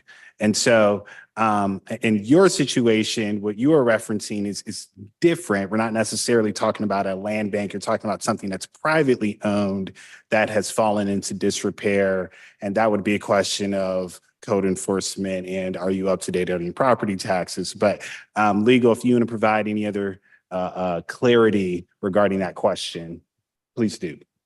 Yes, definitely. So as far as the yard extension would be concerned, it would be a land bank property that had absolutely no structure on it whatsoever that would be available to the owner of the adjacent property that did have a structure on it. So it would be the primary residence of the owner of the adjacent lot, or it would be the owner of the commercial lot next to this vacant land bank lot. What you're describing, what we would look at would be if the family could not take care of the property, it was the deceased owner. We would look at one, are there taxes due? Is it tax sale eligible? If that would be the case, we could put it through a tax sale and possibly a third party could buy it and rehab the property. If not, then the unified government would take it in the tax sale and then we would give it to the land bank and put it through the land bank rehab property. If it was not able to be rehabbed and it did come to the unified government through the tax sale process, then at that point we would demolish it and get it, then it would become a vacant lot and we would put it through the land bank through whatever vacant lot process we had, whether somebody acquired it through the option agreement process or if they acquired it as a vacant lot because it was a yard extension. Hopefully that answers your question, Commissioner Hill. Thank you so much for that explanation. So I do understand we do have one neighbor who did purchase property next to their, when I say property, the yard extension where there was no building and he was able to get that yard extension. So your explanation was very good. Thank you. I understand better. Awesome. Are there other thoughts, other comments? Gunnar Hand, Director of Planning and Urban Design. I think the intent with staff's recommendation is a couple points. You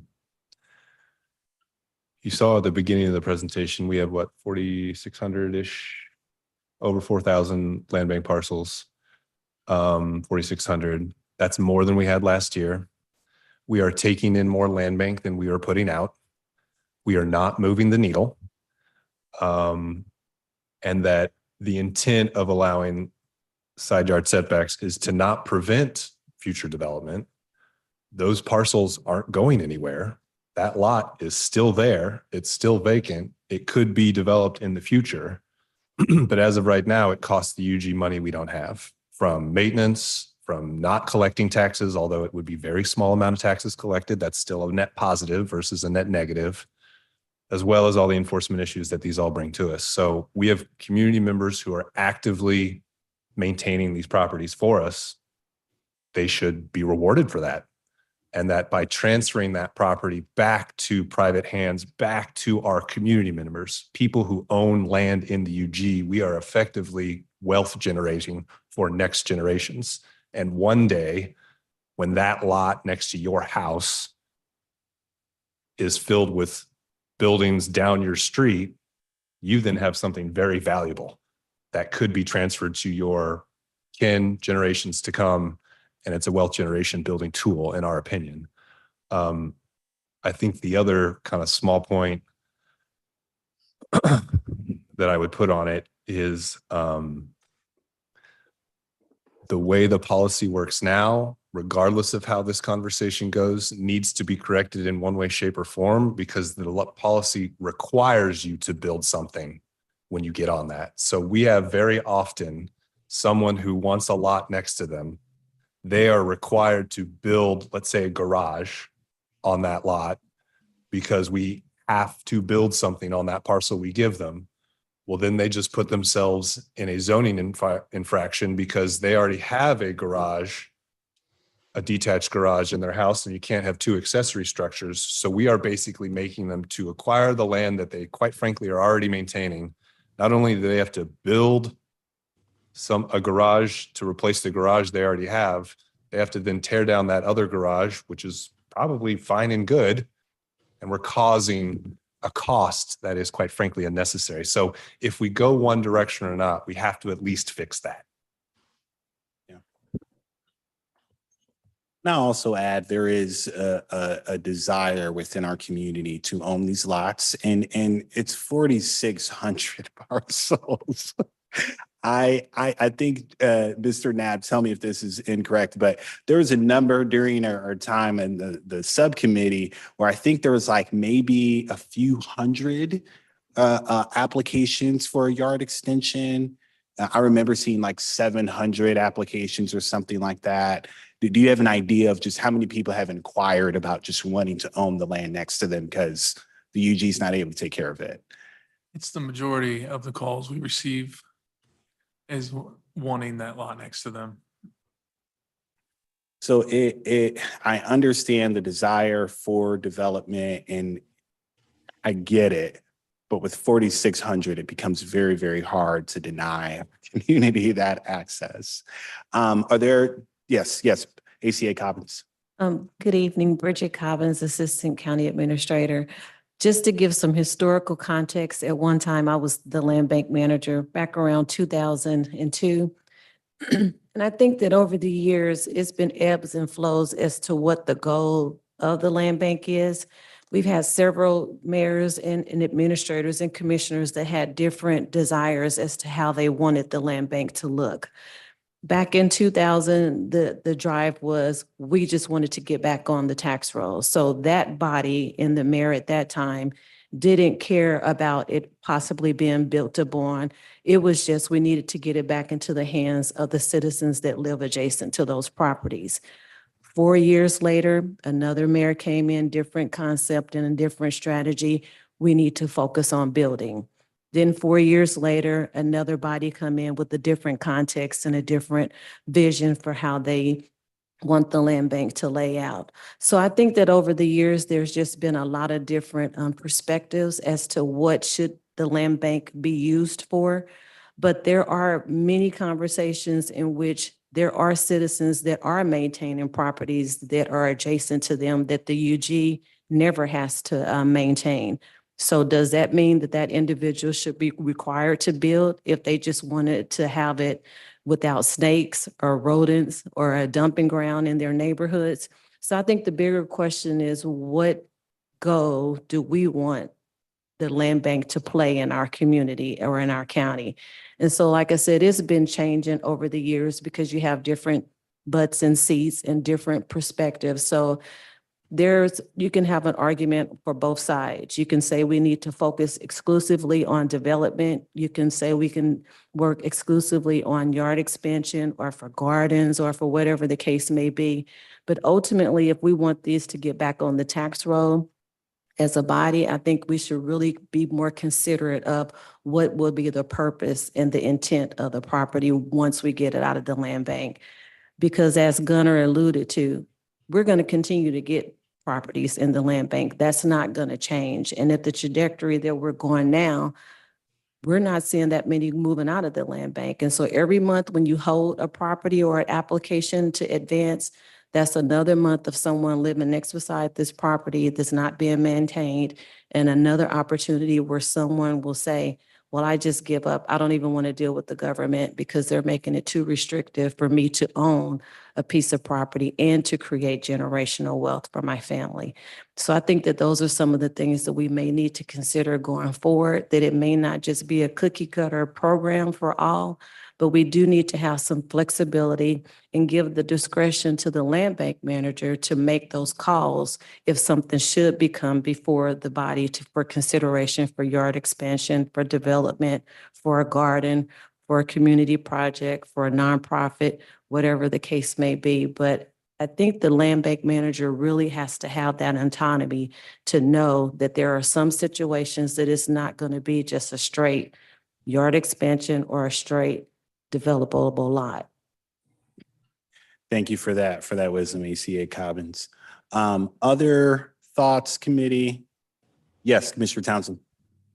Just to be clear, because we bandied about this number of what was that, 4,675, those are not all unbuildable lots. I mean, it's a variety of things. So I don't want anyone who's listening in to think we've got 4,675 lots that are unbuildable. And I think with regard to the task that we give our land bank manager, the Land Bank Board of Trustees and the committee need to give him clear direction, whatever that is, that can be applied uniformly in all like situations. So there may be discretion in some cases, but like this should be something that is clearly given to the land bank manager, yes or no, or whatever it's going to be. But that should not be a burden that whoever the land bank manager should have to carry. And then be forced to explain why was this done or granted in situation A and not in B and not in C. So I think one of the things that is hurtful is we still don't have a full economic development plan. And maybe I would feel differently about it because once you deed this land away, you can't get it back. And land is finite. We've only got so much of it. So again, I don't have any problem with unbuildable lots as we're currently doing. I don't even know what percentage of that number it is, but if we could see a longer term development plan, I think that would, for me, I would be more amenable, to the yard extension if you had a buildable lot. So, thank you. Just a quick point of clarification, about 600 of those are unbuildable of the 4,600. So just to answer that question quickly. And then just as a reminder, you all did adopt a economic development strategy last November. So it did include direction on a land bank strategy. Mhm. We're waiting to go all in on that until this land bank policy was settled. But our current thinking is to batch similar to or using what we've learned from the RFP process for UG-owned land, develop an RFP that batches a lot of land bank properties together and seek a bigger swing at more development as opposed to the piecemeal shotgun approach that we currently have. So that is our current strategy. Our pilot project for that is to specifically target the Douglas Sumner neighborhood for a whole host of reasons, which we elaborated on when we were updating Plan KCK. And so to kind of land here, because we still have two other items that hopefully will not take as long for us to discuss. We can, what am I trying to say here? Even if we were to just go after what is unbuildable, we're still talking about 4,000, right? And I want to you know, for the community, for everybody to hear this, this does not mean, the conversation about gardens doesn't mean we're gonna have 3 million gardens all over Wyandotte County. Every application still has to come through this committee. So if somebody were to come in and say, I want a yard extension, and we're like, hold on, we know this other development that's coming, we have every right to deny, we have every right to hold, we have every right to be strategic. The issue is that that's just not the case most of the time. Most of the time, there is no, there's no economic or prior economic development interest. The other thing is, from the resident perspective, I mean, if you're not going to get economic development in my neighborhood and you're going to deny me, right, access to own, and you can't take care of the land, I mean, what are we, we're not necessarily helping ourselves in that case. So with that, I think we have enough consensus to keep this as is. I will make note for us to follow up because I know Commissioner Ramirez is not here so that we can continue to have that conversation. But let's go ahead and keep this policy as is. I mean, what has been recommended by the subcommittee and by staff, which is that abutting homeowners and commercial property owners will have access and will be able to apply for a yard extension. And I want to make it very clear, because I'm reading the policy right now, you still have to be current on all your property taxes. You still have to, you cannot have any code violations. You have to be, if it's a homeowner, there's no Airbnbs doing this. You have to be the primary residential homeowner in order to apply for this. Or if you're commercial, you have to own that commercial building. You can't even be a business and do this. You have to own the property. And so there are some guardrails regarding that. Okay.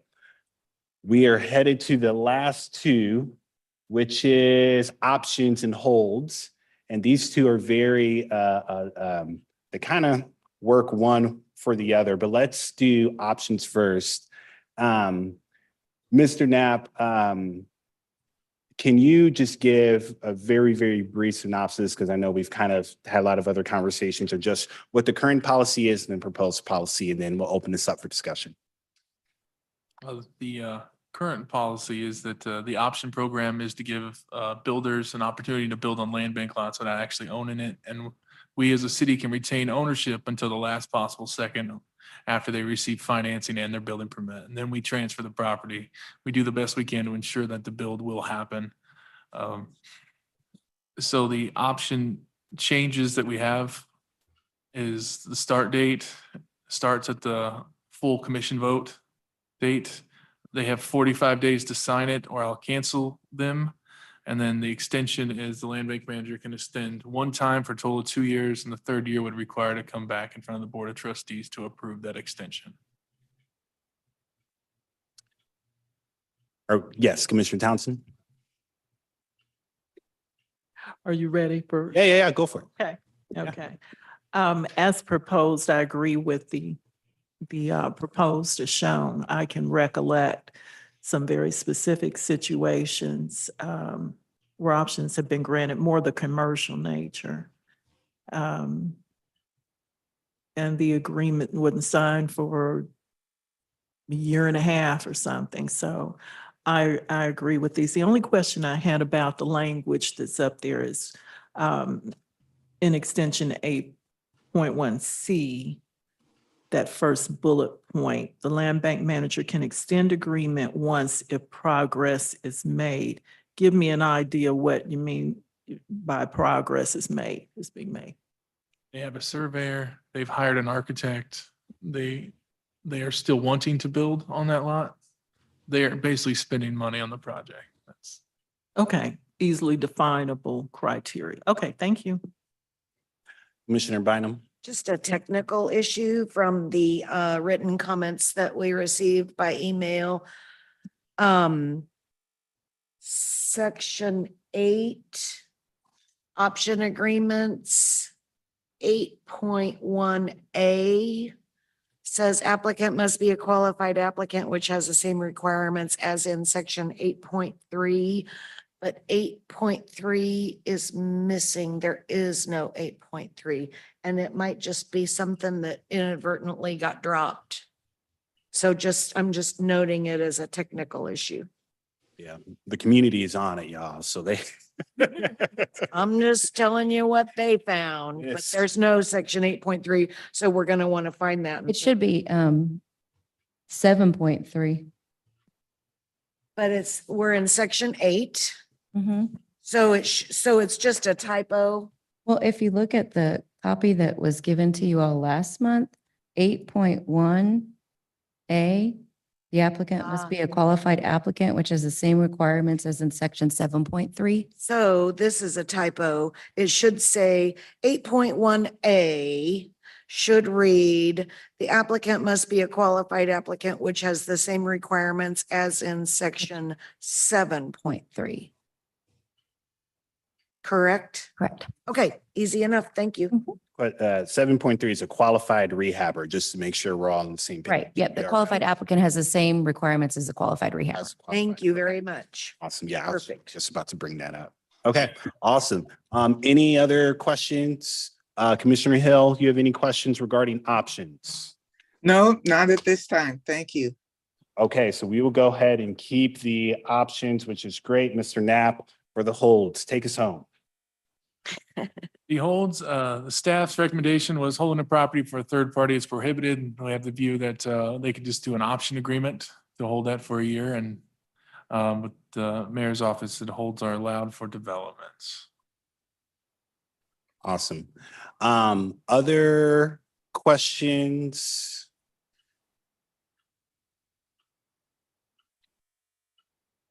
Yes, Mr. Han. Gunnar Hand, Director of Planning and Design. I think the intent for staff on this one was if you want to quote unquote hold land bank property for development, then go through the process and get it.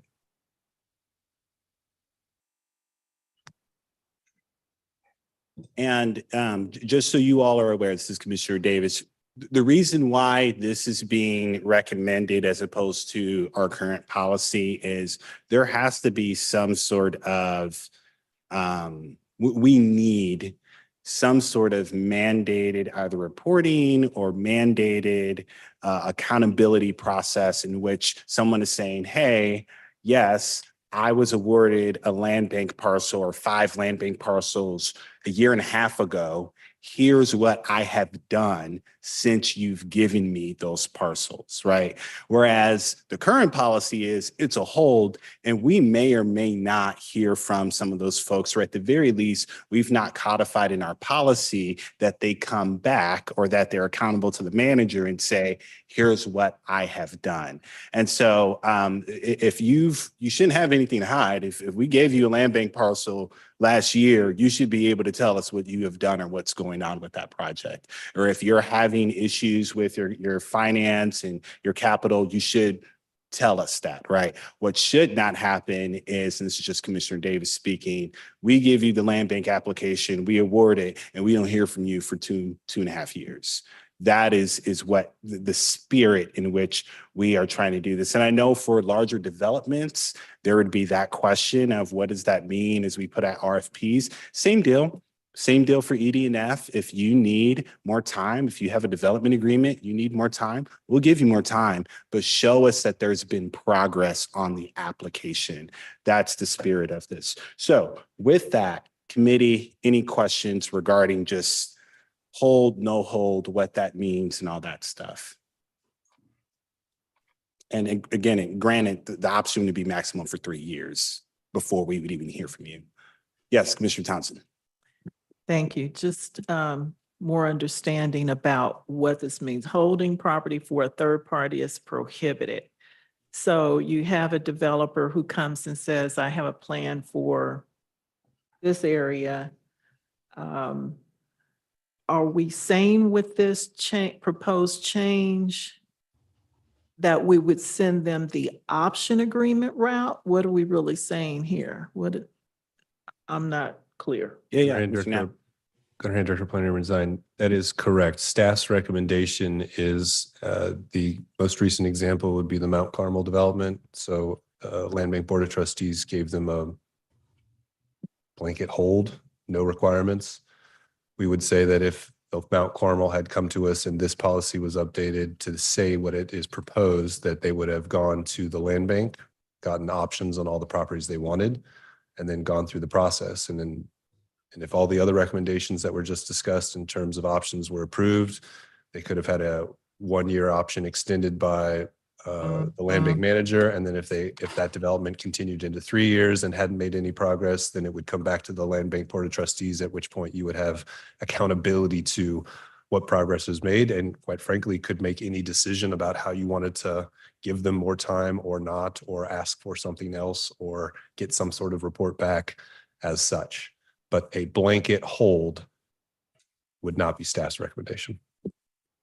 And just to add on to that, we are not saying that there's any issues with Mount Carmel at all. That was just used as an example. I just wanted to, but yes, Commissioner Townsend. Okay, and with respect to that particular property, in consideration of some of the issues that you just raised, I know in that situation, this body and the developer did agree specifically to come back within X period of time to find out. I guess I have, so I need to talk to a couple of more developers to see if in a large commercial environment, is their situation different than someone that just wanted to come, as we've seen tonight, and build a home, and an option agreement would be better. So I'd still have to do some more talking to people at a higher level of development than just and thank God for them, our neighbors who were coming, I'm going to build one home, I'm going to build 2 homes. So yeah, I just have to do some more work on that. Yeah, and we can certainly bring this back, because again, I know Commissioner Ramirez isn't here. And so my thinking is the things that we're not unanimous on, we leave for our fellow commissioner to go ahead and make that deciding vote and make that deciding recommendation. So yeah, other questions? Commissioner Hill, any questions or anything regarding that?